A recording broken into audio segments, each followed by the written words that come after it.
Hi all, welcome back to clean. ഈ വീഡിയോയ്ക്കകത്ത് നമ്മൾ സോഫ്റ്റ്വെയർ ഡെവലപ്മെന്റ് ലൈഫ് സൈക്കിൾ മോഡൽസിനെ കുറിച്ചാണ് ഡിസ്കസ് ചെയ്യുന്നത്. സോഫ്റ്റ്വെയർ ഡെവലപ്മെന്റ് ലൈഫ് സൈക്കിൾ അല്ലെങ്കിൽ SDLC മോഡൽസ്, അതുമല്ലെങ്കിൽ ലൈഫ് സൈക്കിൾ മോഡൽസ് എന്താണ് അതുകൊണ്ട് ഉദ്ദേശിക്കുന്നത്? ഒരു ഹൈ ക്വാളിറ്റി ഹൈലി എഫിഷ്യൻ്റ് ആയിട്ടുള്ള ഒരു സോഫ്റ്റ്വെയർ ഡെവലപ്പ് ചെയ്യണമെങ്കിൽ പ്രോപ്പർ പ്ലാനിങ് മുതൽ അതിൻ്റെ ഡിപ്ലോയ്മെൻറ്റും മെയിൻ്റനൻസും വരെ ഒരു സർട്ടൻ സ്റ്റെപ്സ് നമ്മൾ സിസ്റ്റമാറ്റിക്കലി ഫോളോ ചെയ്യേണ്ടതായിട്ടുണ്ട്. അങ്ങനെ ഒരു സോഫ്റ്റ്വെയർ ക്രിയേഷനിൽ നമ്മൾ എന്തൊക്കെ ഫേസസ് ഫോളോ ചെയ്യണം, അതിന് വേണ്ടിയിട്ടുള്ള ഒരു സ്ട്രക്ചർഡ് ഡെവലപ്മെന്റ് പ്രോസസ്സാണ് ഈ software development life cycle models provide ചെയ്യുന്നത്. അതുവഴി നമ്മുടെ റിക്വയർമെന്റ്സും അതുപോലെ തന്നെ ഡെലിവറബിൾസും അതിനെക്കുറിച്ചുള്ള നല്ല ഒരു ക്ലാരിറ്റിയാണ് നമുക്ക് കിട്ടുന്നത്. കൂടാതെ എങ്ങനെ പ്ലാനിങ് ആണെങ്കിലും അതുപോലെ തന്നെ കൺട്രോൾ ആണെങ്കിലും റിസ്ക് മാനേജ്മെന്റ് ആണെങ്കിലും ഒക്കെ അതിനൊക്കെ ബെറ്റർ ആയിട്ടുള്ള ഒരു വേയിൽ ഫെസിലിറ്റേറ്റ് ചെയ്യാനായിട്ടും നമുക്ക് ഈ SDLC മോഡൽസ് ഫോളോ ചെയ്യുന്നത് വഴി സാധിക്കും. കൂടാതെ പ്രൊഡക്റ്റിന്റെ ക്വാളിറ്റി അത് വളരെ ഇമ്പോർട്ടൻ്റ് ആയിട്ടുള്ള കാര്യമാണ്. അത് നമ്മൾ എപ്പോഴും മെയിൻറ്റെയിൻ ചെയ്യേണ്ടതുണ്ട്. അതുപോലെ തന്നെ നമ്മൾ ഈ പ്രോസസ്സ് ചെയ്തുകൊണ്ടിരിക്കുമ്പോൾ ഇത് നമ്മൾ ഡെവലപ്പ് ചെയ്യുന്ന സോഫ്റ്റ്വെയർ ഡിപ്ലോയ് ചെയ്ത് അതിൻ്റെ മെയിൻ്റനൻസ് അതുവരെയുള്ള കാര്യങ്ങൾ കൈകാര്യം ചെയ്യുമ്പോൾ നമ്മൾ എന്ത് ചെയ്തിരിക്കണം? പ്രോപ്പർ ആയിട്ടുള്ള പ്രോഗ്രസ് ട്രാക്ക് ചെയ്തുകൊണ്ടിരിക്കണം. അത് നമ്മളൊരു സിസ്റ്റമാറ്റിക് ആയിട്ടുള്ള ഒരു ഡെവലപ്മെന്റ് പ്രോസസ്സ് ഫോളോ ചെയ്യുകയാണെങ്കിൽ മാത്രമേ നമുക്ക് ട്രാക്കിങ് സാധ്യമായിട്ടുള്ളൂ. അതുപോലെ തന്നെ ഇതിനകത്ത് ഒരുപാട് ആളുകൾ ഇൻവോൾവ് ആയിരിക്കും. ലൈക്ക് സ്റ്റേക്ക് ഹോൾഡേഴ്സ് കാണും, നമ്മുടെ ഡെവലപ്മെന്റ് ടീം മെമ്പേഴ്സ് കാണും. ഡെവലപ്മെന്റ് മാത്രമല്ല, ഓരോ പ്രോസസ്സിലും പല കാര്യങ്ങളും ചെയ്യുന്നതിന് പലതരത്തിലുള്ള ടീം മെമ്പേഴ്സ് കാണുമായിരിക്കും. അപ്പോൾ ടീം മെമ്പേഴ്സിനിടയിലും സ്റ്റേക്ക് ഹോൾഡേഴ്സിനിടയിലുള്ള ഒരു കോർഡിനേഷൻ ഇംപ്രൂവ് ചെയ്യുന്നതിനും ഇത്തരത്തിലുള്ള software development life cycle models എപ്പോഴും ഹെൽപ്ഫുൾ ആയിരിക്കും. നമ്മളിവിടെ 8 തരത്തിലുള്ള SDLC മോഡൽസ് ആണ് ഡിസ്കസ് ചെയ്യുന്നത്. Waterfall model, V model, incremental model, iterative model, spiral model, agile model, prototype model and RAD model. RAD എന്ന് പറയുമ്പോൾ rapid application development model. Okay, first നമുക്ക് waterfall model detailed ആയിട്ട് discuss ചെയ്യാം. Waterfall model എന്ന് പറയുമ്പോൾ ഇതിനെ നമുക്ക് വേണമെങ്കിൽ ലീനിയർ സീക്വൻഷ്യൽ പ്രോസസ് മോഡൽ എന്ന് വിളിക്കാം. കാരണം ഇതിനകത്ത് ഡിസൈൻ പ്രോസസ്സ് ഒരു സീക്വൻഷ്യൽ ആയിട്ടാണ് നടക്കുന്നത്. നോക്കൂ, ഇതിലെ ഫേസസ് എന്ന് പറയുന്നത് requirements, design, development, testing, deployment and maintenance, ഇത്രയാണ് വരുന്നത്. ഇതിനകത്ത് നമ്മൾ പ്രോഗ്രസ് നോക്കുകയാണെങ്കിൽ അത് ആക്ച്വലി ഇറ്റ്സ് ഫ്ലോയിങ് സ്റ്റെഡിലി ഡൗൺവാർഡ്സ്, ഒരു വാട്ടർഫോൾ പോലെ താഴേക്ക് അങ്ങ് പോയിക്കൊണ്ടിരിക്കുകയാണ്. ഇതിനെയാണ് നമ്മൾ ക്ലാസിക്കൽ വാട്ടർഫോൾ മോഡൽ എന്ന് പറയുന്നത് കേട്ടോ. ഇതിൽ ശരിക്കും ഒരു ഡിസിപ്ലിൻഡ് അപ്രോച്ചാണ് ഫോളോ ചെയ്യുന്നത്. ഒരു basic software development life cycle model എന്ന് പറയുന്നത് ഈ ക്ലാസിക്കൽ വാട്ടർഫോൾ മോഡൽ അല്ലെങ്കിൽ വാട്ടർഫോൾ മോഡലാണ്. സിമ്പിൾ ആണ്, പക്ഷെ ഐഡിയലിസ്റ്റിക് ആണ്. ഓക്കെ, വാട്ടർഫോൾ മോഡൽ കാണുമ്പോൾ എപ്പോഴും ആലോചിച്ച് വെക്കേണ്ട കുറച്ച് പോയിന്റ്സ് എന്ന് പറയുന്നത് സീക്വൻഷ്യൽ ആയിട്ടുള്ള അപ്രോച്ച് ആയിരിക്കും. അതുപോലെ തന്നെ ഡോക്യുമെന്റ് ഡ്രിവൺ ആണ് എൻറ്റയർലി. അതായത് ഡോക്യുമെന്റേഷനെ ബേസ് ചെയ്തിട്ടാണ് എൻ്റെ പ്രൊജക്റ്റ് തന്നെ നല്ല രീതിയിൽ മുന്നോട്ട് പോകുന്നുണ്ടായിരിക്കുക. പ്രൊജക്ട് ടീം ആ ഡോക്യുമെന്റ്സിനെ ബേസ് ചെയ്തിട്ടായിരിക്കും ഗോൾസ് സെറ്റ് ചെയ്യുന്നതും ആ ഗോൾസ് അച്ചീവ് ചെയ്യാൻ വേണ്ടി വർക്ക് ചെയ്യുന്നതും. ഓക്കെ, ദെൻ ഒരു റിജിഡ് ആയിട്ടുള്ള ഒരു മോഡലാണ്. പ്രീവിയസ് ഫേസിന്റെ കംപ്ലീഷന് ശേഷം മാത്രമാണ് നെക്സ്റ്റ് ഫേസിലേക്ക് നമുക്ക് കടക്കാനായിട്ട് സാധിക്കുള്ളൂ.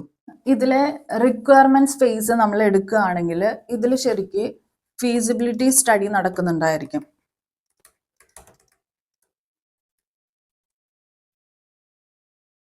അതായത് ഈ സോഫ്റ്റ്വെയർ നമ്മൾ ഡെവലപ്പ് ചെയ്യുമ്പോൾ അത് ഫിനാൻഷ്യലിയും അതുപോലെ തന്നെ ടെക്നിക്കലിയും ഫീസിബിൾ ആണോ എന്ന് ആദ്യം തന്നെ നോക്കേണ്ടതായിട്ട് വരും.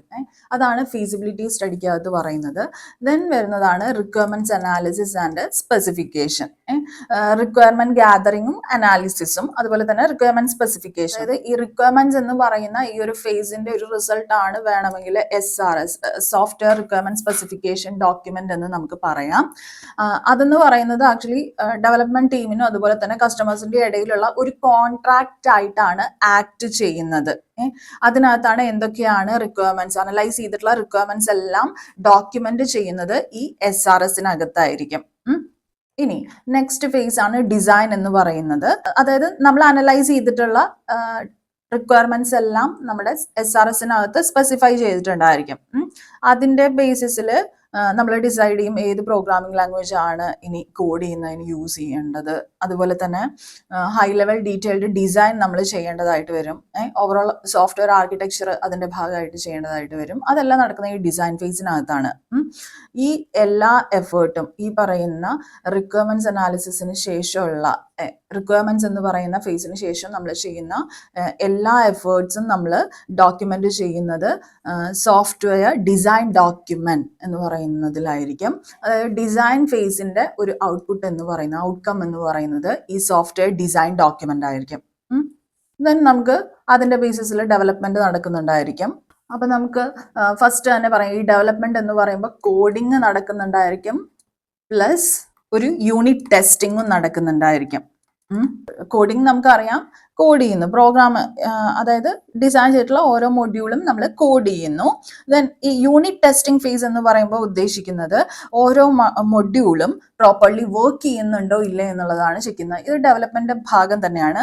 പിന്നീട് വരുന്നതാണ് ഈ ടെസ്റ്റിംഗ് ഫേസിലാണ് നമുക്ക് പറയാം ഇന്റഗ്രേഷൻ ആൻഡ് സിസ്റ്റം ടെസ്റ്റിംഗ് നടക്കുന്നത് എന്ന്. Integration and system testing. കോഡിങ്ങും യൂണിറ്റ് ടെസ്റ്റിങ്ങും കഴിഞ്ഞാൽ ഓരോ മൊഡ്യൂൾസും എന്ത് ചെയ്യും, ഇന്റഗ്രേറ്റ് ചെയ്യും. എല്ലാ മൊഡ്യൂൾസും അങ്ങനെ സക്സസ്ഫുള്ളി ഇന്റഗ്രേറ്റ് ചെയ്യുകയും ടെസ്റ്റ് ചെയ്യുകയും ചെയ്തതിന് ശേഷമാണ് നമുക്ക് ഫുൾ വർക്കിംഗ് ആയിട്ടുള്ള ഒരു സിസ്റ്റം ഒബ്റ്റെയിൻ ചെയ്യുള്ളൂ. ദെൻ നമ്മളൊരു സിസ്റ്റം ടെസ്റ്റിംഗ് നടത്തുന്നുണ്ടായിരിക്കും. സിസ്റ്റം ടെസ്റ്റിങ്ങിനകത്ത് 3 different kinds of testing activities ആണ് നടക്കുക. ആദ്യത്തേതെന്ന് പറയുമ്പോൾ ആൽഫ ടെസ്റ്റിംഗ് ആണ്, രണ്ടാമത്തത് ബീറ്റ ടെസ്റ്റിംഗ്, മൂന്നാമത്തെ ആക്സെപ്റ്റൻസ് ടെസ്റ്റിംഗ്. ഓക്കെ. ഈ ആൽഫ ടെസ്റ്റിംഗ് എന്ന് പറയുന്നത് ഡെവലപ്മെന്റ് ടീം ആയിരിക്കും പെർഫോം ചെയ്യുന്നുണ്ടായിരിക്കുക, അത് മറക്കരുത്. ബീറ്റ ടെസ്റ്റിംഗ് ആണെങ്കിൽ ഒരു ഫ്രണ്ട്ലി സെറ്റ് ഓഫ് കസ്റ്റമേഴ്സ് ആയിരിക്കും ഈ ബീറ്റ ടെസ്റ്റിംഗ് ചെയ്യുന്നുണ്ടായിരിക്കുക. ഫൈനലി ആക്സെപ്റ്റൻസ് ടെസ്റ്റിംഗ് വരുന്നുണ്ട്. അതായത് സോഫ്റ്റ്വെയർ ഡെലിവർ ചെയ്തതിന് ശേഷം കസ്റ്റമർ എന്ത് ചെയ്യും, ഈ ആക്സെപ്റ്റൻസ് ടെസ്റ്റിംഗ് പെർഫോം ചെയ്യും. അതായത് ഈ ഡെലിവർ ചെയ്ത സോഫ്റ്റ്വെയർ ആക്സെപ്റ്റ് ചെയ്യണോ വേണ്ടയോ എന്ന് ഡിസൈഡ് ചെയ്യുന്നത് അപ്പോഴാണ്. ഓക്കെ. പിന്നീട് വരുന്ന ഫേസസ് ആണ് ഡിപ്ലോയ്മെന്റും മെയിൻ്റനൻസും. അതിനകത്തെന്ന് പറയുമ്പോൾ ഇത്രയേ ഉള്ളൂ. നമുക്കറിയാം മെയിൻ്റനൻസ് എന്ന് പറയുന്നത് സോഫ്റ്റ്വെയർ ലൈഫ് സൈക്കിളിന്റെ ഏറ്റവും ഇമ്പോർട്ടൻ്റ് ആയിട്ടുള്ള ഫേസ് ആണ്. ഏറ്റവും അധികം എഫേർട്ട്, അതായത് ഔട്ട് ഓഫ് 100 60% എഫേർട്ടും മെയിൻ്റനൻസിലാണ് പോകുന്നത്. 3 ടൈപ്പ് മെയിൻ്റനൻസ് ആണുള്ളത്. അത് കുറച്ച് ഇമ്പോർട്ടൻ്റ് ആണ്. അതുകൊണ്ടാണ് ഈ ടെർമിനോളജീസ് എല്ലാം കുറച്ച് ഇമ്പോർട്ടൻ്റ് ആണ്. അതുകൊണ്ടാണ് നമ്മളത് ഇവിടെ എടുത്തു പറയുന്നത്.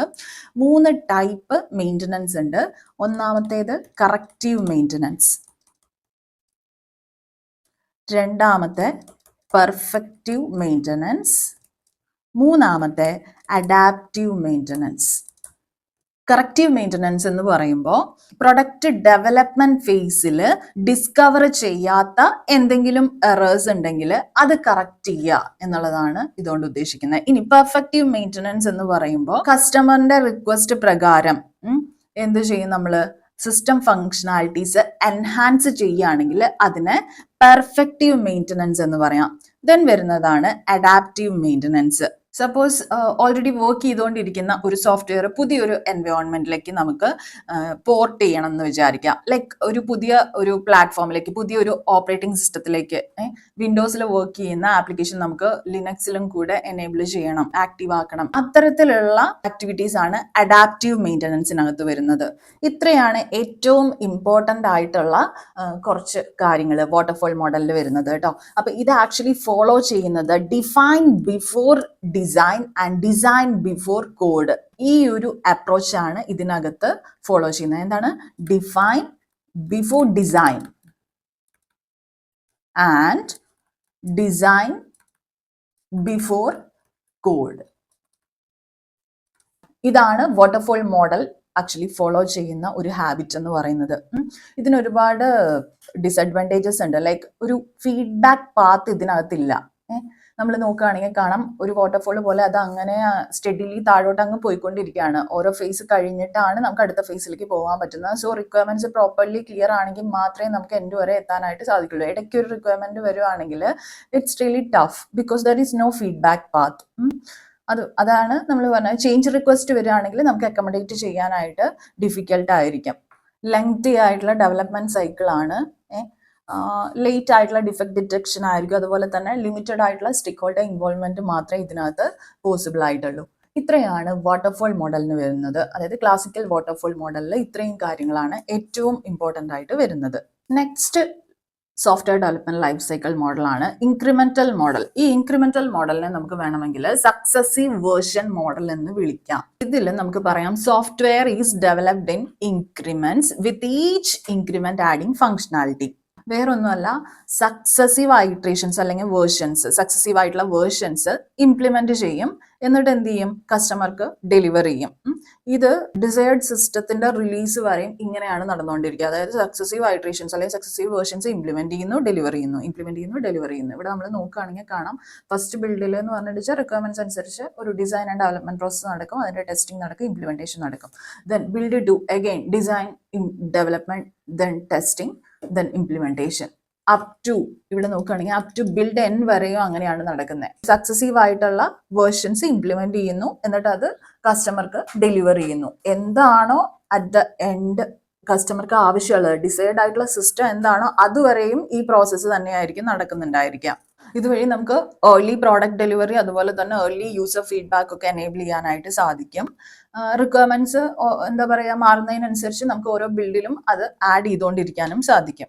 റിക്വയർമെന്റ്സ് ഇങ്ങനെ ഇവോൾവ് ചെയ്യും, ചേഞ്ച് ചെയ്തുകൊണ്ടിരിക്കുക. അത്തരത്തിലുള്ള പ്രൊജക്ട്സിൽ നമുക്ക് ഈ ഇൻക്രിമെന്റൽ മോഡൽ അപ്ലൈ ചെയ്യാം. വി മോഡൽ അല്ലെങ്കിൽ വെരിഫിക്കേഷൻ ആൻഡ് വാലിഡേഷൻ മോഡൽ എന്താണെന്ന് നമുക്ക് നോക്കാം. വാട്ടർഫോൾ മോഡലിന്റെ എക്സ്റ്റൻഷൻ ആണ് ഈ പറയുന്ന വി മോഡൽ. ഓരോ ഫേസും ഓരോ ടെസ്റ്റിംഗ് ഫേസിലേക്ക് മാപ്പ് ചെയ്തിട്ടുണ്ടായിരിക്കും. ഇപ്പൊ ഇവിടെ requirement analysis, system design, architecture design, module design, then coding, അങ്ങനെയാണ് ശരിക്കും ഫേസസ് വരുന്നത്. സോ റിക്വയർമെന്റ് അനാലിസിസിന് മാപ്പ് ചെയ്തിരിക്കുന്നത് ആക്സെപ്റ്റൻസ് ടെസ്റ്റിംഗിലേക്കാണ്. സിസ്റ്റം ഡിസൈൻ സിസ്റ്റം ടെസ്റ്റിംഗിലേക്ക് മാപ്പ് ചെയ്തിട്ടുണ്ട്. ആർക്കിടെക്ചർ ഡിസൈൻ ഇന്റഗ്രേഷൻ ടെസ്റ്റിംഗിലോട്ട് മാപ്പ് ചെയ്തിട്ടുണ്ട്. മൊഡ്യൂൾ ഡിസൈൻ ആണെങ്കിൽ യൂണിറ്റ് ടെസ്റ്റിംഗിലേക്ക് മാപ്പ് ചെയ്തിട്ടുണ്ട്. സോ ഇതെല്ലാം കംപ്ലീറ്റ് ആയതിനു ശേഷമാണ് കോഡിങ്ങിലേക്ക് കടക്കുന്നുണ്ടായിരിക്കുള്ളൂ. അതായത് ഏർലി ടെസ്റ്റ് പ്ലാനിങ് ആണ് ഇതിനകത്ത് നടക്കുന്നത്. ഹൈ റിലയബിലിറ്റി വേണ്ടി വരുന്ന ഡിമാൻഡ് ചെയ്യുന്ന പ്രൊജക്ട്സിനാണ് ഇത് കൂടുതലായിട്ട് ആപ്റ്റ് ആയിട്ടുള്ളത്. നേരത്തെ വാട്ടർഫോൾ മോഡലിന് ഉണ്ടായിരുന്ന ഒരു ഡ്രോബാക്ക് എന്ന് പറയുന്നത് ഏർലി ഡിഫക്ട് ഡിറ്റക്ഷൻ എന്ന് പറയുന്നത് പോസിബിൾ അല്ല. ഓൾവേസ് ലേറ്റ് ഡിഫക്ട് ഡിറ്റക്ഷൻ ആയിരിക്കും. സോ ഇതിനകത്തെന്ന് പറയുമ്പോൾ ഏർലി ഡിഫക്റ്റ് ഡിറ്റക്ഷൻ വേണ്ടി വരുന്ന പ്രൊജക്ട്സിനായിരിക്കും ഇത് സൂട്ടബിൾ ആയിരിക്കുക, ഈ വി മോഡൽ എന്ന് പറയുന്നത്. റിക്വയർമെന്റ്സ് ഇതിനകത്ത് വെൽ ഡിഫൈൻഡ് ആയിരിക്കണം കേട്ടോ. നെക്സ്റ്റ് ഒരു സോഫ്റ്റ്വെയർ ഡെവലപ്മെന്റ് ലൈഫ് സൈക്കിൾ മോഡലാണ് ഐട്രേറ്റീവ് മോഡൽ എന്ന് പറയുന്നത്.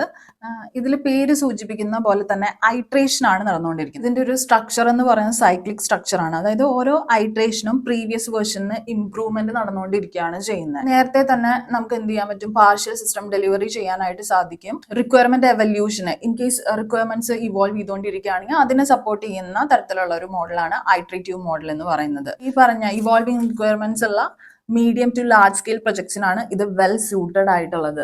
ഇവിടെ നമ്മൾ ഫസ്റ്റ് ഐട്രേഷൻ നോക്കുകയാണെങ്കിൽ അതിൽ റിക്വയർമെന്റ്സ് എടുത്തു, അതിന്റെ അനാലിസിസ് നടത്തി, ദെൻ ഡിസൈൻ ചെയ്തു, അതിന്റെ ടെസ്റ്റിംഗ് നടത്തി, ദെൻ ഇംപ്ലിമെന്റേഷൻ ചെയ്തു, റിവ്യൂ എടുത്തു. സെക്കൻഡ് ഐട്രേഷനിൽ design, testing, implementation, then review എടുത്തു. തേർഡ് ഐട്രേഷൻ ആകുമ്പോൾ again design, testing, implementation, review, then deployment, then maintenance. അങ്ങനെ ഒരു ഐട്രേറ്റീവ് ആയിട്ടുള്ള ഒരു സൈക്ലിക് മെത്തേഡാണ് ഇതിനകത്ത് ശരിക്കും ഫോളോ ചെയ്യുന്നത്. ബേസിക് ആയിട്ടുള്ള ഫേസസ് എന്ന് പറയുന്നത് planning, design, implementation and testing. ഇത് അങ്ങ് റിപ്പീറ്റ് ചെയ്തുകൊണ്ടിരിക്കും ഇതിനകത്ത്. നെക്സ്റ്റ് വൺ എന്ന് പറയുന്നത് അജൈൽ മോഡലാണ്. അജൈൽ മെത്തഡോളജി എന്ന് പറയുമ്പോൾ വേറെ ഒന്നുമല്ല, അതിനകത്ത് ഡെവലപ്മെന്റ് ടീം കൺസ്ട്രക്ഷനിലായിരിക്കും കൂടുതൽ ഫോക്കസ് ചെയ്യുന്നുണ്ടായിരിക്കുക. ഡിസൈൻ ചെയ്യുന്നതിനേക്കാൾ അതുപോലെ തന്നെ ഡോക്യുമെന്റ് ചെയ്യുന്നതിനേക്കാളും ഡോക്യുമെന്റേഷനേക്കാളും ഏറ്റവും ഇമ്പോർട്ടൻസ് കൺസ്ട്രക്ഷൻ ആയിരിക്കും. സോഫ്റ്റ്വെയർ ക്വിക്ക്ലി ഡെലിവറി ചെയ്യണം എന്നുണ്ടെങ്കിൽ അജൈൽ മോഡൽ ആയിരിക്കും നമ്മൾ ഫോളോ ചെയ്യുന്നുണ്ടായിരിക്കുക. ഈ അജൈൽ മോഡലിൽ നമുക്ക് കണ്ടാൽ മനസ്സിലാവും ഒരു ഐട്രേറ്റീവ് ആയിട്ടുള്ള ഒരു ഇൻക്രിമെന്റൽ ആയിട്ടുള്ള ഒരു അപ്രോച്ചാണ് ഫോളോ ചെയ്യുന്നത്. കൊളാബറേഷൻ, അഡാപ്റ്റബിലിറ്റി ആണ് ഇതിനകത്ത് ഫോക്കസ് ചെയ്യുന്നത്.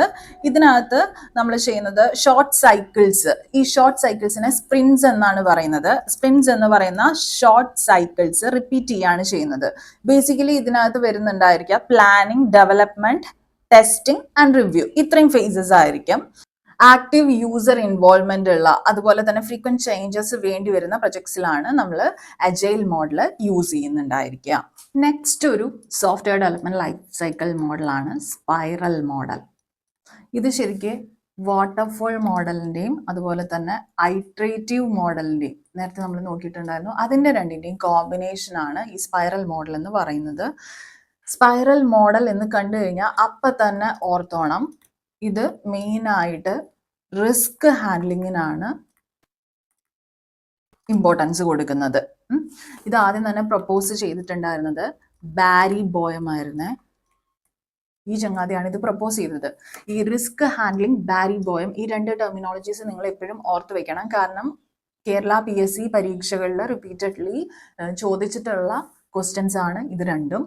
ഇതും കൂടെ ഓർത്ത് വെക്കുക. വാട്ടർഫോൾ മോഡലിൻ്റെയും അതുപോലെ തന്നെ ഐട്രേറ്റീവ് മോഡലിൻ്റെയും ഒരു കോമ്പിനേഷനാണ് സ്പൈറൽ മോഡൽ എന്ന് പറയുന്നത്. ഒരു സിസ്റ്റമാറ്റിക് ആൻഡ് ഐട്രേറ്റീവ് ആയിട്ടുള്ള ഒരു അപ്രോച്ചാണ് ഇത് പ്രൊവൈഡ് ചെയ്യുന്നത്. ഇവിടെ നിങ്ങൾ നോക്കുകയാണെങ്കിൽ കാണാം, ഇതിന്റെ ഈ ഡയഗ്രമാറ്റിക് റെപ്രസെന്റേഷനിൽ ഇതൊരു it's A spiral with many loops. എത്ര എക്സാക്ട് നമ്പർ ഓഫ് ലൂപ്സ് ഈ സ്പൈറലിനകത്ത് കാണുക എന്നുള്ളത് നമുക്ക് പറയാൻ പറ്റില്ല. ഇത്ര എണ്ണമാണ് ഉണ്ടായിരിക്കാൻ നമുക്ക് ഉറപ്പിച്ച് പറയാനായിട്ട് സാധിക്കില്ല. അത് പ്രൊജക്ട് ടു പ്രൊജക്ട് വാരി ചെയ്തുകൊണ്ടിരിക്കും. ഇതിലെ ഓരോ ലൂപ്പും ഉണ്ടല്ലോ, ഈ സ്പൈറലിനകത്ത് വരുന്ന ഓരോ ലൂപ്പും സോഫ്റ്റ്വെയർ ഡെവലപ്മെന്റ് പ്രോസസ്സിലെ ഓരോ ഫേസ് ആയിരിക്കും. ഈ സ്പൈറൽ മോഡലിനകത്ത് ശരിക്കും പ്രൊജക്ട് മാനേജറിന് ഒരു ഇമ്പോർട്ടൻറ്റ് റോള് തന്നെ ഉണ്ടായിരിക്കും. പ്രൊജക്ട് മാനേജറാണ് എത്ര നമ്പർ ഓഫ് ഫേസസ് വേണം എന്നുള്ള കാര്യമൊക്കെ ഡൈനാമിക്കലി ഡിസൈഡ് ചെയ്യുന്നത്. നമ്മൾ നേരത്തെ പറഞ്ഞല്ലോ, റിസ്ക് ഹാൻഡ്ലിങ്ങിനാണ് ഈ സ്പൈറൽ മോഡൽ കുറച്ച് എംഫസിസ് കൊടുക്കുന്നത്. അതുകൊണ്ട് തന്നെ നമുക്ക് ഇതിനെ വേണമെങ്കിൽ റിസ്ക് ഡ്രിവൺ മോഡൽ എന്ന് വിളിക്കാനായിട്ട് പറ്റും. ഇവിടെ മൾട്ടിപ്പിൾ ഐട്രേഷൻസിലൂടെയാണ് നമ്മൾ എന്ത് ചെയ്യുന്നത്, റിസ്ക് മാനേജ് ചെയ്യുന്നത്. കോംപ്ലക്സ് ആയിട്ടുള്ള ഹൈ റിസ്ക് ഉള്ള ലാർജ് പ്രൊജക്ട്സിലാണ് നമ്മൾ ഈ സ്പൈറൽ മോഡൽ യൂസ് ചെയ്യുന്നത്. ഈ സ്പൈറലിന്റെ റേഡിയസിന് കുറച്ച് ഇമ്പോർട്ടൻസ് ഉണ്ട്. ഏത് പോയിന്റിലുള്ള റേഡിയസ് നോക്കുകയാണെങ്കിലും ഈ സെന്ററിൽ നിന്നുള്ള ഇങ്ങോട്ടേക്കുള്ള ഡിസ്റ്റൻസ് നമ്മൾ നോക്കുകയാണെങ്കിൽ it represents the expenses of the project so far. Expenses അല്ലെങ്കിൽ കോസ്റ്റ് സോ ഫാർ. ഇനി ആംഗുലാർ ഡയമെൻഷൻ എടുക്കുകയാണെങ്കിൽ ഈ പ്രൊജക്ട് എത്രത്തോളം പ്രോഗ്രസ് കാണിക്കുന്നുണ്ട് എന്നുള്ളതാണ് ഉദ്ദേശിക്കുന്നത്. നമ്മളിവിടെ നോക്കുകയാണെങ്കിൽ നമുക്ക് കാണാം prototype 1, prototype 2, then operational prototype വരുന്നുണ്ട്. പിന്നെ നമുക്ക് കാണാം റിക്വയർമെന്റ്സ് വരുന്നുണ്ട്, then verification and validation, then development plan, then test plan വരുന്നുണ്ട്, then detailed design, code, integration, test, implementation, finally release. ഇങ്ങനെയാണ് വരുന്നത്. ഇതിലെ ഓരോ ഫേസ് എടുത്തു കഴിഞ്ഞിട്ട് സ്പൈറൽ മോഡലിലെ ഓരോ ഫേസും 4 ക്വാഡ്രൻസ് ആയിട്ട് ഡിവൈഡ് ചെയ്തിട്ടുണ്ട്. First one determine objectives, second one identify and resolve risk, third one development and test, fourth one plan the next iteration. ഈ ഫസ്റ്റ് ക്വാഡ്രന്റിൽ നമ്മൾ പറഞ്ഞു ഡിറ്റർമിൻ ഒബ്ജക്റ്റീവ്സ് എന്നാണ് പറയുന്നത്, അതായത് പ്ലാനിങ് ആണ് അൾട്ടിമേറ്റ്ലി അവിടെ നടക്കുന്നത്. സെക്കൻഡ് ക്വാഡ്രന്റ് എന്ന് പറയുന്നത് ഐഡന്റിഫൈ ആൻഡ് റിസോൾവ് റിസ്ക്, അതായത് റിസ്ക് അനാലിസിസ് ആണ് ഫണ്ടമെന്റലി നടക്കുന്നത്. ദെൻ തേർഡ് വൺ എന്ന് പറയുന്നത് ഡെവലപ്മെന്റ് ആൻഡ് ടെസ്റ്റ്, എഞ്ചിനീയറിംഗ് ആണ് ഇവിടെ നടക്കുന്നതെങ്കിൽ ഫോർത്ത് ക്വാഡ്രന്റിൽ പ്ലാൻ ദ നെക്സ്റ്റ് ഐട്രേഷൻ, അതായത് ഇവാലുവേഷൻ, അതാണ് ഇവിടെ നടക്കുന്നത്. ഈ ഒരു സെക്കൻഡ് ക്വാഡ്രന്റ് ഉണ്ടല്ലോ, identify and resolve risk which is risk analysis, അതിന്റെ എൻഡിലാണ്, ഈ ക്വാഡ്രന്റിന്റെ എൻഡിൽ നോക്കുകയാണെങ്കിൽ നമുക്ക് കാണാം ബെസ്റ്റ് പോസിബിൾ സൊല്യൂഷന്റെ ഒരു പ്രോട്ടോടൈപ്പ് ബിൽഡ് ചെയ്തിട്ടുണ്ടായിരിക്കും. അതാണ് ഇവിടെ കാണിച്ചിരിക്കുന്നത്. പ്രോട്ടോടൈപ്പ് 1, 2, അതുപോലെ തന്നെ ഓപ്പറേഷണൽ പ്രോട്ടോടൈപ്പ്. അത് നോട്ട് ചെയ്ത് വെക്കുക. അതായത് ഏത് ക്വാഡ്രന്റിന്റെ എൻഡിലാണ് പ്രോട്ടോടൈപ്സ് ബിൽഡ് ചെയ്യുന്നതെന്ന് ചോദിച്ചു കഴിഞ്ഞാൽ second quadrant which is risk analysis in which we identify and resolve risk. പിന്നെ ഒരു ഇമ്പോർട്ടൻറ്റ് പോയിന്റ് നമ്മൾ സ്പൈറൽ മോഡലിൽ ഓർത്ത് വെക്കേണ്ടത്, ഈ സ്പൈറൽ മോഡലിനെ നമുക്ക് വേണമെങ്കിൽ മെറ്റാ മോഡൽ എന്ന് വിളിക്കാം. കാരണം it subsumes all the other SDLC models. അതായത് ഒരു എക്സാമ്പിൾ പറയുകയാണെങ്കിൽ ഒരു സിംഗിൾ ലൂപ്പ് എടുക്കുകയാണെങ്കിൽ ഈ സ്പൈറലിനകത്ത് ഒരു സിംഗിൾ ലൂപ്പ് എന്ന് പറയുന്നത് it actually represents the iterative waterfall model. നിങ്ങൾ എടുത്ത് നോക്കി നോക്കൂ. അതുപോലെ തന്നെ it incorporates the step wise approach of the classical waterfall model. അതുപോലെ നമ്മൾ ഇതിനകത്ത് പ്രോട്ടോടൈപ്പ് ബിൽഡ് ചെയ്യുന്നുണ്ടല്ലോ, അതുകൊണ്ട് തന്നെ നമുക്ക് പറയാം it uses the approach of the prototyping model. പിന്നെ ഈ ഐട്രേഷൻസ് ഇൻഡിക്കേറ്റ് ചെയ്യുന്നത് എന്താണ്? It can be considered as evolutionary levels. അതുവഴിയാണ് ഈ എവല്യൂഷണറി ലെവൽസ് വഴിയാണ് നമ്മൾ എന്ത് ചെയ്യുന്നത്, ഈ കംപ്ലീറ്റ് സിസ്റ്റം തന്നെ ബിൽഡ് ചെയ്യുന്നത്. So we can say that the spiral model can be considered as supporting the evolutionary model as well. Okay, അതുകൊണ്ടാണ് ഇതിനെ മെറ്റാ മോഡൽ എന്ന് പറയുന്നത്, because it subsumes all the other SDLC models. Prototype model അല്ലെങ്കിൽ prototyping model, അതിലെ faces എന്തൊക്കെയാണെന്ന് ആദ്യം തന്നെ നമുക്ക് നോക്കാം. Requirement gathering and analysis, then ഒരു ക്വിക്ക് ഡിസൈൻ ആണ് നടക്കുന്നത്. അതിനെ ബേസ് ചെയ്തിട്ട് ഒരു പ്രോട്ടോടൈപ്പ് ബിൽഡ് ചെയ്യുകയാണ് നമ്മൾ പിന്നെ ചെയ്യുന്നത്. എന്നിട്ട് ഇനീഷ്യൽ യൂസർ ഇവാലുവേഷൻ ചെയ്യും, എന്നിട്ട് പ്രോട്ടോടൈപ്പ് റിഫൈൻ ചെയ്യും, ദെൻ എന്ത് ചെയ്യും, പ്രൊഡക്റ്റ് ഇംപ്ലിമെന്റ് ചെയ്യും, മെയിൻറ്റെയിൻ ചെയ്യും. ഇതാണ് പ്രോട്ടോടൈപ്പിംഗ് മോഡലിൽ നടക്കുന്നത്. ഈസിയാണ്. ആദ്യം തന്നെ ഒരു പ്രോട്ടോടൈപ്പ് ഡെവലപ്പ് ചെയ്യും, അതിനെ ബേസ് ചെയ്തിട്ടാണ് റിക്വയർമെന്റ്സ് നല്ല രീതിയിൽ മനസ്സിലാക്കുന്നത് തന്നെ. ഇതിലെ ഫേസസ് നമ്മളിപ്പോൾ പറഞ്ഞ പോലെ റിക്വയർമെന്റ് ഗാദറിംഗ് നടക്കുന്നുണ്ട്, ദെൻ പ്രോട്ടോടൈപ്പ് ഡെവലപ്പ് ചെയ്യും, ഫീഡ്ബാക്ക് എടുക്കും, റിഫൈൻ ചെയ്യും, ഫൈനൽ സിസ്റ്റം ബിൽഡ് ചെയ്യും. ഓക്കെ, ഇതില് സിസ്റ്റം ആക്ച്വലി ബിൽഡ് ചെയ്യുന്നത് തന്നെ യൂസർ ഫീഡ്ബാക്ക് എടുത്തിട്ടാണ്. അതുവഴി റിക്വയർമെന്റ് അൺസർട്ടനിറ്റി നമുക്ക് മിനിമൈസ് ചെയ്യാനായിട്ട് സാധിക്കും. ഇവോൾവിംഗ് റിക്വയർമെന്റ്സ് വരുന്ന അല്ലെങ്കിൽ അൺക്ലിയർ ആയിട്ടുള്ള റിക്വയർമെന്റ്സ് വരുന്ന പ്രൊജക്ട്സിൽ നമുക്ക് ഇത് യൂസ് ചെയ്യാവുന്നതേ ഉള്ളൂ. അപ്പോൾ ഫണ്ടമെന്റലി നമ്മൾ എന്താണ് ചെയ്യുന്നത്, ഒരു working replication of the product അല്ലെങ്കിൽ ഒരു working replication of the system നമ്മൾ എന്ത് ചെയ്യും, ആദ്യം തന്നെ ഡെവലപ്പ് ചെയ്യുകയാണ് ചെയ്യുന്നത്. കസ്റ്റമേഴ്സിന് പ്രോജക്റ്റ് റിക്വയർമെന്റ്സിനെ കുറിച്ചുള്ള എക്സാക്ട് ഐഡിയ ഇല്ലെങ്കിൽ ഇത് വളരെയധികം ഈ പ്രോട്ടോടൈപ്പിംഗ് മോഡൽ ഒരുപാട് യൂസ്ഫുൾ ആയിരിക്കും. ഈ പ്രോസസ്സ് സ്റ്റാർട്ട് ചെയ്യുന്നത് തന്നെ ആക്ച്വലി കസ്റ്റമേഴ്സിനെ ഇന്റർവ്യൂ ചെയ്തുകൊണ്ടാണ്. എന്നിട്ട് എന്ത് ചെയ്യും, ഒരു high level paper model develop ചെയ്യും. അത് ഇൻകംപ്ലീറ്റ് ആയിരിക്കാം. ആ ഒരു ഡോക്യുമെന്റിനെ ബേസ് ചെയ്തിട്ടാണ് ഇനീഷ്യൽ പ്രോട്ടോടൈപ്പ് ബിൽഡ് ചെയ്യുന്നത് അല്ലെങ്കിൽ ഡെവലപ്പ് ചെയ്യുന്നത്. അതായത് ബേസിക് ഫംഗ്ഷനാലിറ്റീസ് മാത്രമേ അതിനകത്ത് കാണൂ, കസ്റ്റമേഴ്സ് പറഞ്ഞതനുസരിച്ചിട്ടുള്ള ബേസിക് ഫംഗ്ഷനാലിറ്റീസ്. ഇത് കാണുമ്പോൾ കസ്റ്റമേഴ്സിന് മനസ്സിലാവും, ഓക്കെ നമ്മൾ എന്തൊക്കെയാണ് മിസ് ചെയ്തിരിക്കുന്നത്, എന്തൊക്കെയാണ് ഇതിനകത്ത് ആഡ് ചെയ്യേണ്ടത്, അങ്ങനെയുള്ള കാര്യങ്ങളെ കുറിച്ചൊക്കെ ഒരു ഐഡിയ കസ്റ്റമേഴ്സിന് കിട്ടിക്കഴിഞ്ഞാൽ നമ്മുടെ പ്രോട്ടോടൈപ്പ് എന്ത് ചെയ്യാം, നമുക്ക് ഫർദർ റിഫൈൻ ചെയ്തിട്ട് ഇഷ്യൂസ് എന്തെങ്കിലും ഉണ്ടെങ്കിൽ അത് എലിമിനേറ്റ് ചെയ്തിട്ട് നല്ല രീതിയിലാക്കാം. ഈ പ്രോസസ്സ് കണ്ടിന്യൂ ചെയ്തുകൊണ്ടിരിക്കും. ഏതുവരെ? Until the user approves the prototype and finds the working model to be satisfactory. അതാണ് പ്രോട്ടോടൈപ്പിംഗ് മോഡലിൽ നടക്കുന്നത്. റാപ്പിഡ് ആപ്ലിക്കേഷൻ ഡെവലപ്മെന്റ് മോഡൽ അല്ലെങ്കിൽ റാഡ് മോഡൽ എന്ന് പറയുന്നത് എന്താണെന്ന് നമുക്ക് നോക്കാം. ഒരു ടൈപ്പ് ഓഫ് SDLC മോഡലാണ്. ഇത് ഫസ്റ്റ് പ്രപ്പോസ് ചെയ്യുന്നത് IBM ആണ്. It was in 1980s. ഇതൊരു ടൈപ്പ് ഓഫ് ഇൻക്രിമെന്റൽ പ്രോസസ് മോഡലാണ്. ഇതിൽ എക്സ്ട്രീംലി ഷോർട്ട് ആയിട്ടുള്ള ഡെവലപ്മെന്റ് സൈക്കിൾ ആണ്. റിക്വയർമെന്റ്സ് എല്ലാം മനസ്സിലായതിനു ശേഷം ഒരു കോമ്പണന്റ് ബേസ്ഡ് ആയിട്ടുള്ള കൺസ്ട്രക്ഷൻ അപ്രോച്ച് ആണ് ഇതിനകത്ത് അഡോപ്റ്റ് ചെയ്യുന്നുണ്ടായിരിക്കുക. റിക്വയർമെന്റ്സ് ഗ്യാദർ ചെയ്യും, പിന്നെ അനലൈസ് ചെയ്ത് പ്ലാൻ ചെയ്യും, ഡിസൈൻ ചെയ്യും, ബിൽഡ് അല്ലെങ്കിൽ കൺസ്ട്രക്ഷൻ ചെയ്യും, ദെൻ ഫൈനലി ഡിപ്ലോയ്മെന്റ്. ഇത്രയും കാര്യങ്ങളെ ഇതിനകത്ത് വരുന്നുള്ളൂ. അപ്പോൾ ഇവിടെ നോക്കുകയാണെങ്കിൽ റിക്വയർമെന്റ്സ് എലിസിറ്റ് ചെയ്യും, ദെൻ എന്ത് ചെയ്യും, അത് മോഡുലറൈസ് ചെയ്യും, ദെൻ ഈ മൊഡ്യൂൾസ് മൾട്ടിപ്പിൾ മൊഡ്യൂൾസ് ഉണ്ടെങ്കിൽ ഓരോ ടീംസ് ആണ് ആ മൊഡ്യൂൾസും ഡെവലപ്പ് ചെയ്യുന്നുണ്ടായിരിക്കുക. ഈ ഡെവലപ്മെന്റ് ഓഫ് ഈച്ച് മൊഡ്യൂൾ എന്ന് പറയുമ്പോൾ അതിനകത്ത് അനാലിസിസ് വരും, ഡിസൈൻ വരും, കോഡ് വരും, ടെസ്റ്റ് വരും. ഇത്രയും ഫേസസ് ഓരോ മൊഡ്യൂളിലും കാണുമായിരിക്കും. ഈ ഡെവലപ്പ് ചെയ്യുന്ന ഈ മൾട്ടിപ്പിൾ മൊഡ്യൂൾസ് എല്ലാം കൂടെ ഇന്റഗ്രേറ്റ് ചെയ്യാണ് ദെൻ നെക്സ്റ്റ് സ്റ്റെപ്പിൽ ചെയ്യുന്നത്. ദെൻ ഫൈനൽ പ്രോഡക്റ്റ് ടെസ്റ്റ് ചെയ്തിട്ട് ഡെലിവർ ചെയ്യും. ഇത്രയാണ് റാപ്പിഡ് ആപ്ലിക്കേഷൻ ഡെവലപ്മെന്റ് മോഡലിൽ വരുന്നത്. ഇതിനകത്ത് ഒരു വരുന്ന ഏറ്റവും ഇമ്പോർട്ടന്റ് ആയിട്ടുള്ള ക്രിട്ടിക്കൽ ആയിട്ടുള്ള ഒരു ഫീച്ചർ എന്ന് പറയുന്നത് the use of powerful development tools and technique. അത് ഓർത്ത് വെക്കണം കേട്ടോ. ടൈം ഫ്രെയിം ഫോർ ഡെലിവറിന് നമുക്ക് ടൈം ബോക്സ് എന്നാണ് പറയാനായിട്ട് സാധിക്കുക. ടൈം ബോക്സ് എന്ന് പറഞ്ഞാൽ ടൈം ഫ്രെയിം ഫോർ ഡെലിവറി എന്നതാണ് സോഫ്റ്റ്വെയർ എഞ്ചിനീയറിംഗിൽ ഉദ്ദേശിക്കുന്നത്. ഈ time box approximately 60 to 90 days ആണെങ്കിൽ ഈ റാപ്പിഡ് ആപ്ലിക്കേഷൻ ഡെവലപ്മെന്റ് മോഡൽ നമുക്ക് യൂസ് ചെയ്യാനായിട്ട് സാധിക്കും. ഇതിൽ ബേസിക്കലി ചെയ്യുന്ന ഒരു റാപ്പിഡ് പ്രോട്ടോടൈപ്പ് അങ്ങ് ബിൽഡ് ചെയ്യും, എന്നിട്ട് അത് കസ്റ്റമർക്ക് ഡെലിവർ ചെയ്യും, അതിന്റെ ഫീഡ്ബാക്ക് എടുക്കും. കസ്റ്റമറിന്റെ വാലിഡേഷന് ശേഷം എന്ത് ചെയ്യും, SRS ഡെവലപ്പ് ചെയ്യും, ദെൻ ഡിസൈൻ ഫൈനലൈസ് ചെയ്യും. അങ്ങനെയാണ് ഇത് ചെയ്യുന്നത്. വെൽ അണ്ടർസ്റ്റുഡ് റിക്വയർമെന്റ്സ് ആണെങ്കിൽ, അതുപോലെ തന്നെ ടൈം സെൻസിറ്റീവ് പ്രൊജക്ട്സ് ആണെങ്കിൽ, small to medium sized projects ആണ്, അല്ലെങ്കിൽ ഹൈ യൂസർ ഇൻവോൾവ്മെന്റ് വരുന്നുണ്ട്, ഇന്നോവേഷൻ ക്രിയേറ്റിവിറ്റി ഒക്കെ വേണ്ട ഒരു പ്രൊജക്റ്റ് ആണ്, പ്രോട്ടോടൈപ്പിംഗ് വേണ്ട പ്രൊജക്റ്റ് ആണ്, അതുപോലെ ടെക്നിക്കൽ കോംപ്ലക്സിറ്റി ലെസ് ആണ്. അങ്ങനെയൊക്കെ ആണെങ്കിൽ നമുക്ക് ഈ rapid application development model easily use ചെയ്യാവുന്നതേ ഉള്ളൂ. V can say that this model has advantage of speedy development, adaptability and flexibility, അതുപോലെ സ്റ്റേക്ക് ഹോൾഡർ പാർട്ടിസിപ്പേഷൻ വരുന്നുണ്ട്, ഇംപ്രൂവ്ഡ് ഇന്ററാക്ഷൻ ഇതിനകത്ത് വരുന്നുണ്ട്. ഈ പ്രോട്ടോടൈപ്പിംഗ് ഉള്ളത് കൊണ്ട് തന്നെ ഇംപ്രൂവ്ഡ് ക്വാളിറ്റി ഇതിനകത്ത് കാണും. ഇതെല്ലാം കൊണ്ട് തന്നെ കസ്റ്റമർ സാറ്റിസ്ഫാക്ഷനും കൂടുതലായിരിക്കും ഇതിനകത്ത്. ഓക്കെ, ഇത്രയാണ് റാപ്പിഡ് ആപ്ലിക്കേഷൻ ഡെവലപ്മെന്റ് മോഡലിൽ വരുന്നത്. So software development life cycle മോഡൽസിലെ ഏറ്റവും ഇമ്പോർട്ടൻ്റ് ആയിട്ടുള്ള കുറച്ച് കാര്യങ്ങളാണ് നമ്മൾ ഡിസ്കസ് ചെയ്തത്. നമ്മൾ പറഞ്ഞു SDLC എന്ന് പറയുന്നത് ഇറ്റ്സ് എ സ്ട്രക്ചർഡ് പ്രോസസ്. എന്തിനു വേണ്ടിയിട്ടാണ്? Design, develop and test good quality software.